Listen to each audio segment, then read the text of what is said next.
Sir. Kamusta po, sir? Good morning umaga. Ano po ang pangalan niyo? Ako si Leo Yambot. Hmm. Pinatignan ko nga dito kay kaibigan. Tagasan po kayo? Nueva Ecija ang probinsya ko. Okay. Ngayon, na-stay na ako dito sa Mexico. Ano yung inilapit nyo rito, sir? Ang nilapit ko dito nga, yun nga, sakit ng spine ko, yung sa balakang, balikat, ulo, tsaka yung dito sa paa, pinaka. Tsaka meron kayong kanyang stenosis, no? Stenosis, yun yung sinabi sa lumbar, thoracic, and cervical stenosis. Ngayon, so buong spine yun? Sabi nga ng doktor ko, kung hindi nga daw ma-operahan to, lifetime kong sakit ito.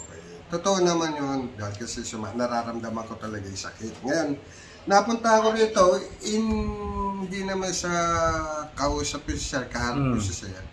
Naramdaman ko talaga.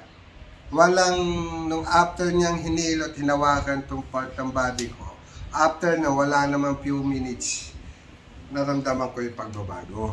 Okay. Mabilis lang, sir, no? Pinakita niya sa akin paano gagawin ko. Ito, nawala yung naramdaman ko.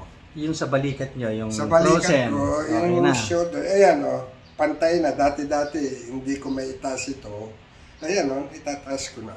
Okay. That's it. Yun lang po, sir. So, thank you, Lord. Kato paano, nagamit si Sir.